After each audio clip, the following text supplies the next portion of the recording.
우리가 지난 주간에는 우리가 에스더 6장 통해서 에스더서 중에서도 굉장히 우스운 또 통쾌한 그런 전개를 살폈는데요.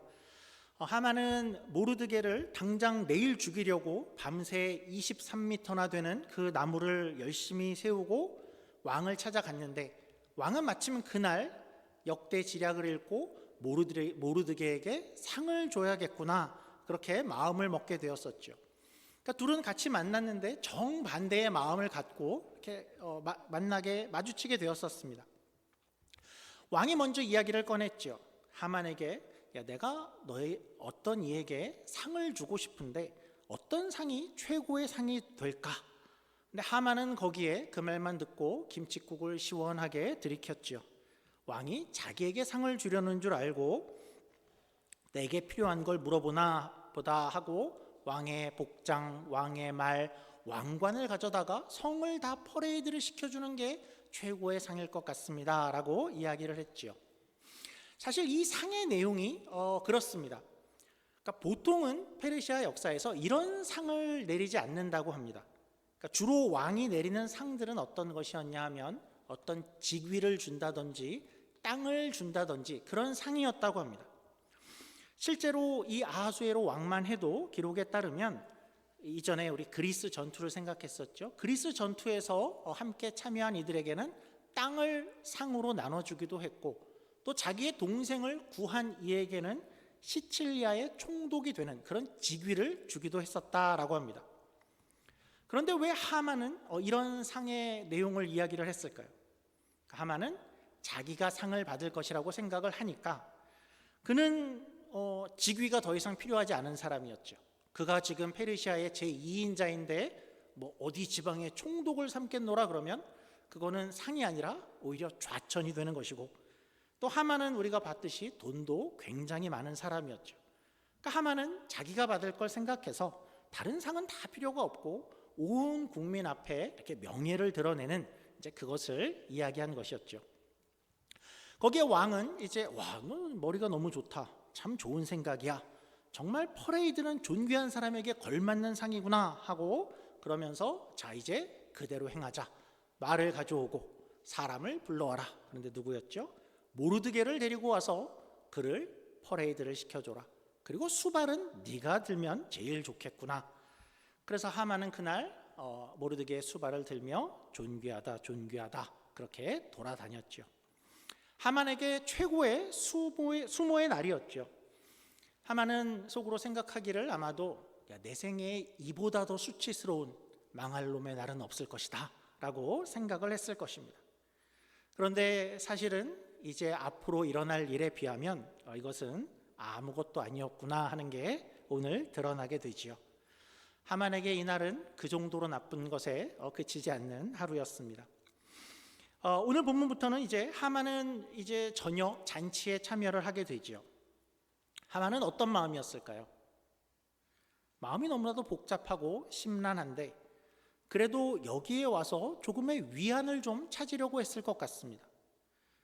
상황은 너무나도 나쁘게 오늘 하루 돌아갔지만, 그러나 여전히 나는 왕과 왕후 그리고 나만 초대된 이 잔치에 머물 수 있는 그런 한 명이다, 그 최대한 마음을 좀 잡으려고 했었겠죠.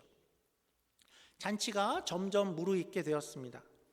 때는 술을 마실 때에 라고 하죠. 잔치에서 술을 마실 때에 라는 뜻은 이제 식사를 다 마치고 그 잔치가 절정에 이르렀을 때라는 뜻입니다. 최고로 흥이 오를 때라는 뜻이죠. 왕은 어제 벌써 2번이나 에스더에게 소원을 말해줘 그 얘기를 했었죠. 근데 에스더는 계속 밀당인지 이야기를 하지 않고 있었습니다. 왕은 이 에스더가 혹시나 진짜 나라의 절반을 달라려고 이러나 그래서 이렇게 조심스러운가 했을 수도 있고, 아니면 무슨 최신 유행하는 명품 백이라도 달라고 할까, 뭐 이렇게 어려운 걸 요구하려고 하길래 이렇게 주저하고 밀당을 하는 것인지 망설이나 싶었을 텐데요. 이제 에스더의 입에서 드디어 소원을 이야기하게 되는데, 그것은 왕이 전혀 상상할 수도 없는 그런 소원이었죠. 그녀는 왕후인데 페르시아 제국의 대제국의 왕후인데 어떤 소원을 이야기하죠? 왕이요, 내 생명을 살려주소서라고 하죠. 나를 살려주십시오라고 하는 겁니다. 왕의 예상과는 너무 다르죠. 땅도 아니고 백도 아니고 소원이 살려달라는 거라니요. 또한 나와 내 민족이 다 죽게 생겼습니다. 나뿐이 아닙니다. 내 민족이 팔려서 죽임과 도륙함과 진멸함을 당하게 되었습니다 라고 하죠. 아니 이게 무슨 말이냐? 왕은 어리둥절하죠. 물론 우리는 어리둥절하지 않죠. 우리는 독자로서 지금 무슨 일이 일어나는지를 다 알고 있지만 사실 왕은 아무것도 모르고 있습니다. 우리가 확인했었죠. 하만이 처음에 유대인을 다 죽이고자 하고 요청했을 때에 하만은 그 민족을 유대인이라고 이야기하지 않았었죠. 그러니까 왕은 지금 어느 민족이 그렇게 되어 있는지도 알지 못하고 있고 아마도 하만이 제공하겠다 하는 은 1만 달란트의 마음이 많이 가서 또한 페르시아의 무익한 민족입니다 하는 것에 넘어가서 그냥 별로 신경을 안 쓰고 있었었죠. 그러니 왕후가 도대체 무슨 얘기를 하는 건지, 누가 감히 왕후와 민족을 위협하는가 한 것이죠. 그러면 하만은 알았을까요? 왕후가 내 생명이 지금 위협을 받고 있습니다, 위험합니다 라고 할 때 하만은 이 이야기가 자기와 연관되어 있다 하는 것을 바로 눈치를 챘을까요? 아마 몰랐을 것입니다. 그러니까 왜냐하면 하만은 이 에스더가 유대인이라는 것을 전혀 꿈에도 생각을 못하고 있기 때문이죠. 그러니 하만도 그 순간에는 아니 누가 왕후를 죽이려고 하는 거야?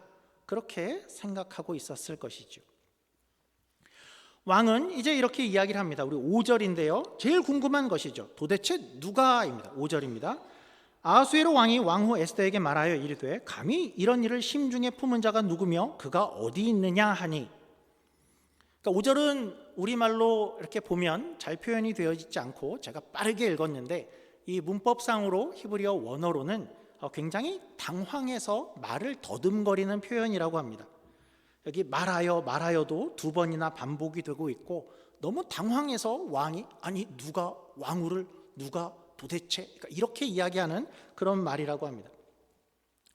에스더는 이제 하만을 한 번쯤 째려봤을 것 같습니다. 그리고 이야기를 하는 거죠. 바로 나를 죽이려는 자가 바로 이 하만입니다 라고 이야기하죠. 그리고 유대인을 멸절하려는 계획과 또 자기가 유대인인 것을 이제 이야기를 했을 것입니다. 왕은 굉장히 노하게 되죠. 하만을 노려보게 되었고 하만은 벌벌 떨었다라고 합니다. 그런데 이제 우리 7절이 이어지는데 7절은 조금 이상합니다. 왕이 그때의 이후에 어떻게 했다라고 하는지 우리 7절 보겠습니다. 7절입니다. 왕이 노하여 일어나서 잔치 자리를 떠나 왕궁 후원으로 들어가니라. 왕이 노하여 일어나서 어떻게 해야 맞는 거죠? 네 이놈, 네 죄를 네가 알렸다. 뭐 이놈을 당장 하옥하고 주리를 틀어라. 그러니까 이렇게 해야 맞을 것 같은데 왕은 노하여 일어나서 슬그머니 잔치 자리를 떠나 왕궁 후원으로 갔다라고 합니다. 왜 슬그머니 떠났을까요? 좀 이상하죠. 왕은 혹시 너무 분이 나서 자기를 좀 식히러 떠났을까요?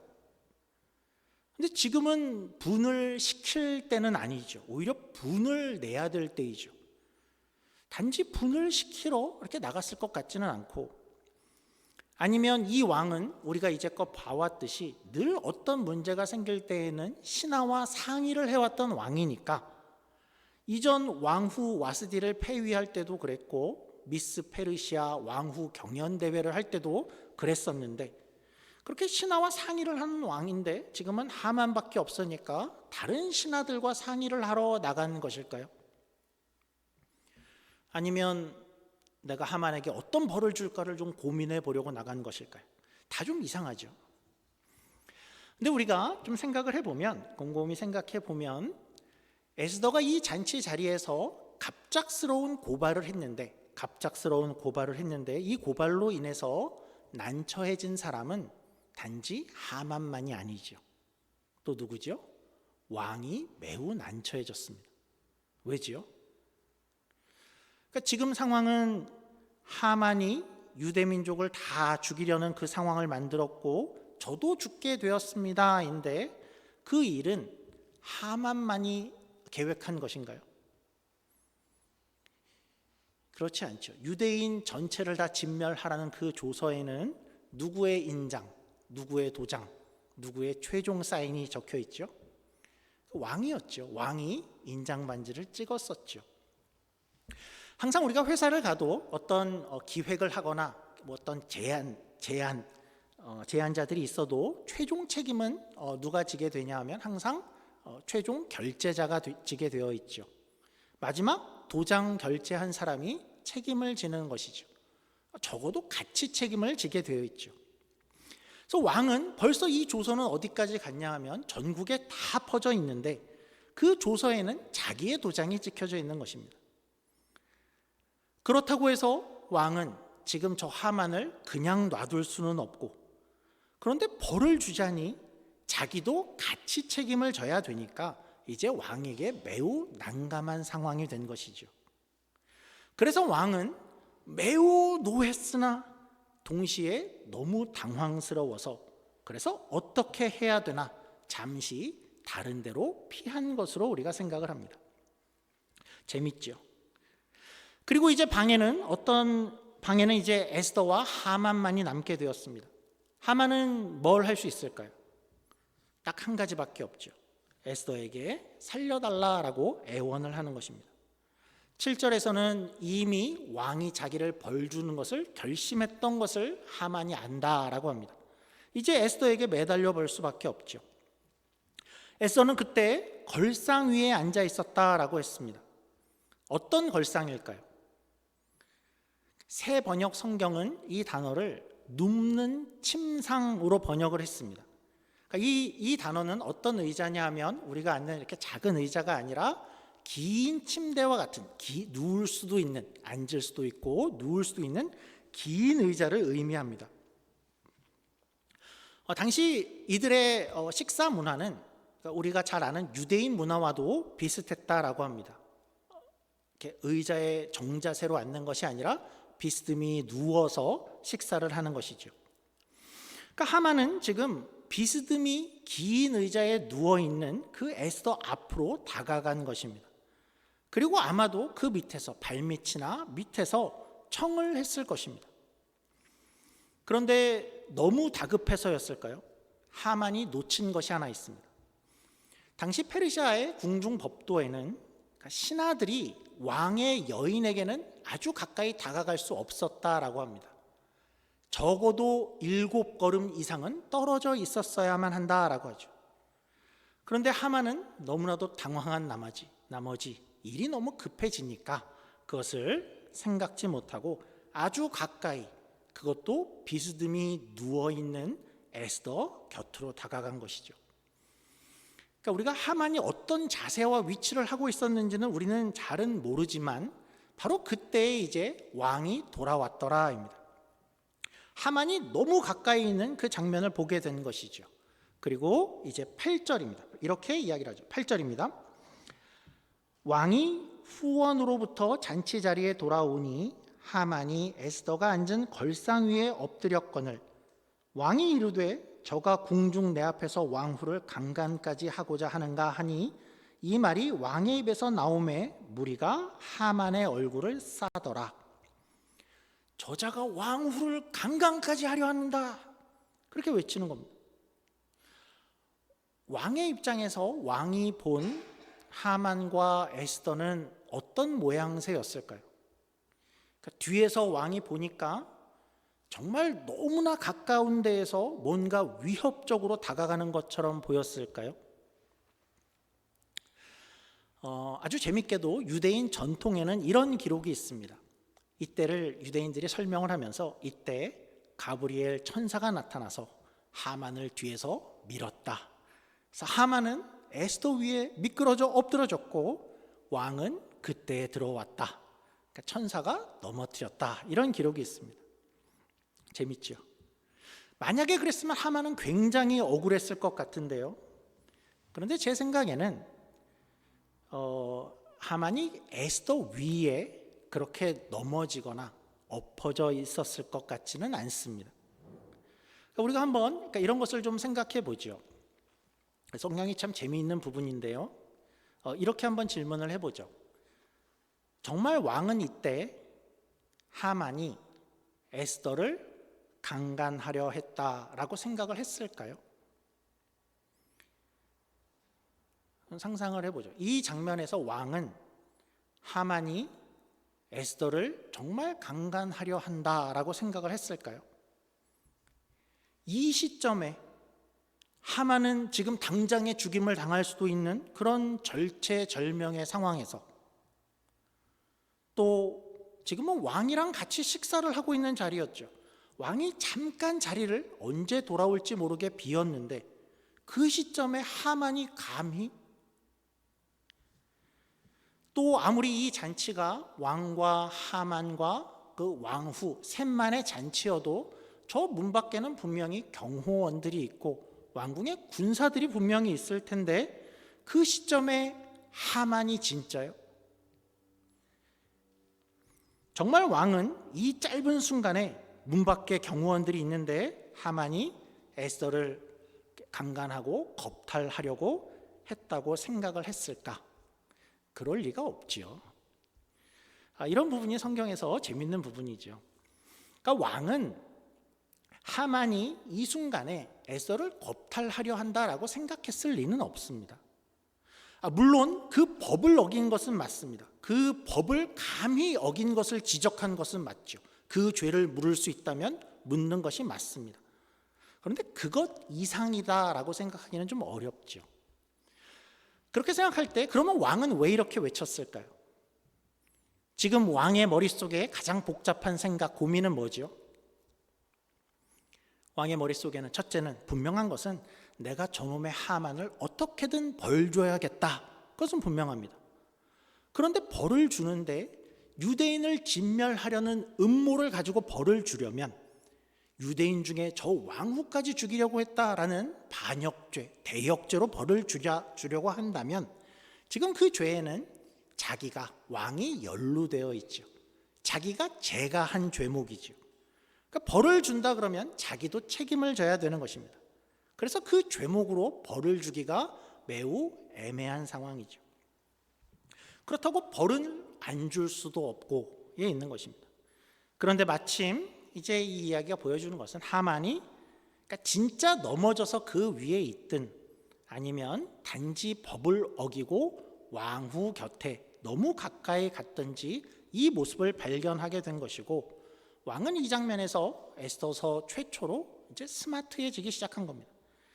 갑자기 하만을 처리할 수 있는 그 죄목을 발견한 것이죠. 저자가 왕후를 어찌어찌 하려 한다. 이럴 수가 있는가? 왕은 그렇게 소리를 치고 그러자 무리가 다가와서 하만의 얼굴을 싸더라. 얼굴을 싸더라라는 이 표현은 그러니까 고대의 이 사형수들을 향해서 그러니까 그들의 눈을 가리기 위해서나 아니면 중범죄자들을 다루는 과정에서 순식간에 그들을 아무것도 못하게 이렇게 제압하는 그런 모습이라고 합니다. 그러니까 하만은 지금 힘 한 번 못 써보고 얼굴을 싸매고 변명도 못하더라. 완전히 망했더라인 것이죠. 그러니까 무슨 이야기가 뒤에 있는지 아시겠죠? 만약에 왕이 하만에게 시간을 주고 네 죄를 네가 알렸다. 네가 유대인들을 향해서 이런 계획을 세웠단 말이냐 하면은 하만이 분명히 아니 왕이 동의하고 도장을 찍은 거 아닙니까? 그랬을 것이고, 그러면 듣는 신하들이 끄덕끄덕 할 것이고 웅성웅성 할 것인데 그런 일이 벌어지지 않도록 왕이 순식간에 제압을 했더라인 것입니다. 그러니까 왕은 사실 그렇게 하만을 오해했다기보다는 긴급하게 누명을 씌이고 다른 변명을 아예 할 수 없도록 그렇게 입을 막아버렸다인 것이죠. 자, 조금 더 보죠. 이제 왕은 그렇게 하만에게 향한 분노가 굉장히 대단하고 이 자를 빨리 처리해야겠는데 이제 왕의 화를 돋구는 소식이 한 가지 더 들려오죠. 9절입니다. 왕을 모신 내시 중에 하르보나가 왕에게 아뢰되 왕을 위하여 충성된 말로 고발한 내시 목소리는 이러진 않겠죠. 내시 목소리로 들으시길 바랍니다. 예. 왕을 모신 내시 중에 하르보나가 왕에게 아뢰되 왕을 위하여 충성된 말로 고발한 모르드게를 달고자 하여 하만이 높이가 50규빗 되는 나무를 준비하였는데 이제 그 나무가 하만의 집에 섰나이다. 왕이 이르되 하만을 그 나무에 달라 하매. 한 가지가 더 얹어지는 거죠. 왕은 오늘 모르드게를 그렇게 높이고자 했는데 저 하만이란 자가 어젯밤에 어디서 구했는지 23m 나무를 구해다가 세워놓고 모르드게를 사실 죽이려고 했답니다. 그래서 왕은 뭐라고? 하만을 당장 거기에 달아라. 하만이 거기에 달렸더라 이죠. 이런 생각을 좀 해보죠.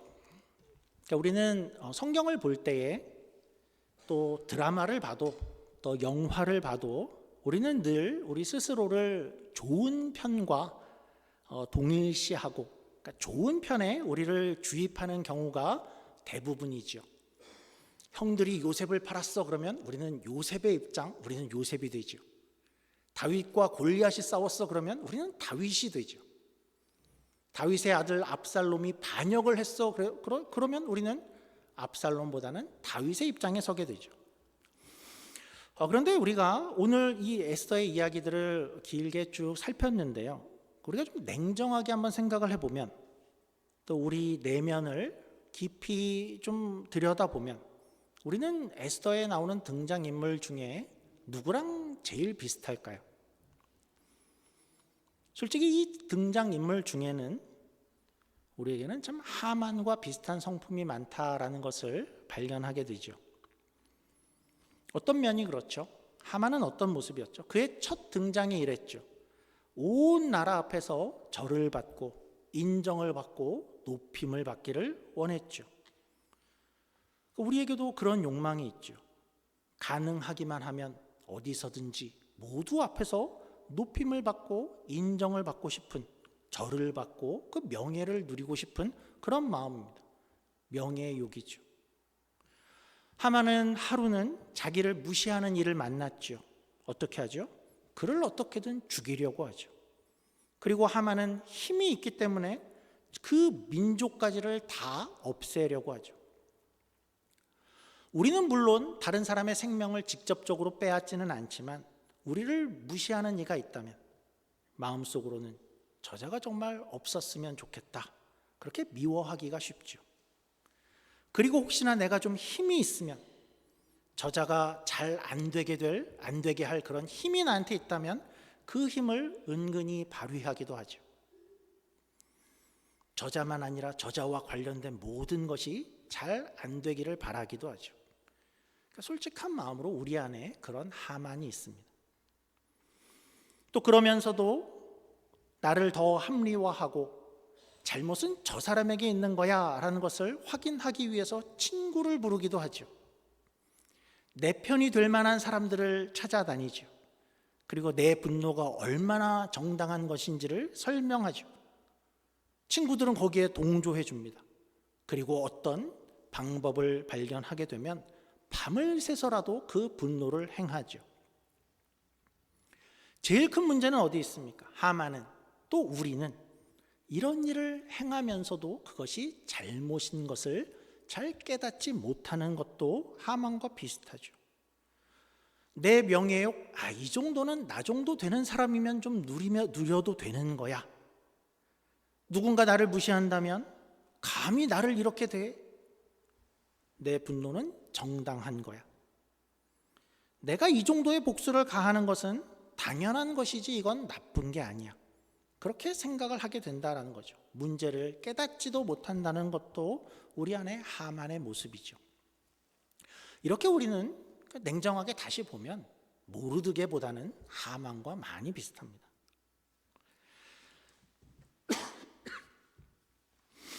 근데 우리는 이 이야기에서 이제 하만의 결국이 어떠한가 하는 것을 보게 되는 것입니다. 그러니까 성경은 뭘 말해주는 것일까요? 우리 시편 7편을 보죠. 시편 7편입니다. 악인이 죄악을 낳으며 재앙을 베어 거짓을 낳았도다. 그가 웅덩이를 파 만들며 죄가 만든 함정에 빠졌도다. 그의 재앙은 자기 머리로 돌아가고 그의 포악은 자기 정수리에 내리리로다. 잠언 26장입니다.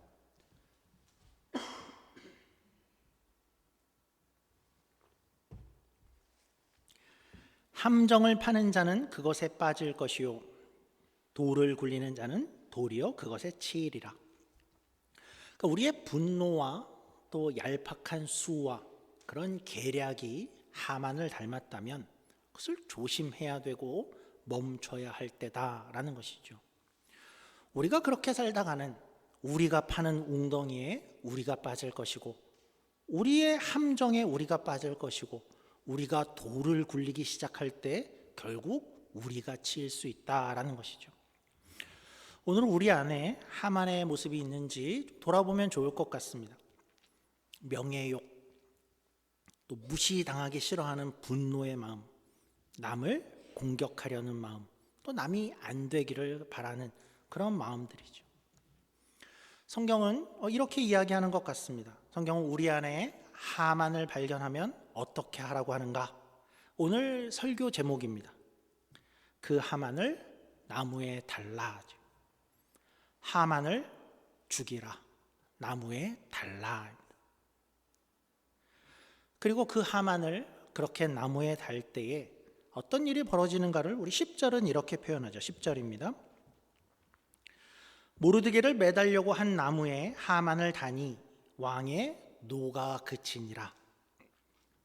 하만을 나무에 다니 왕의 진노가 그치니라.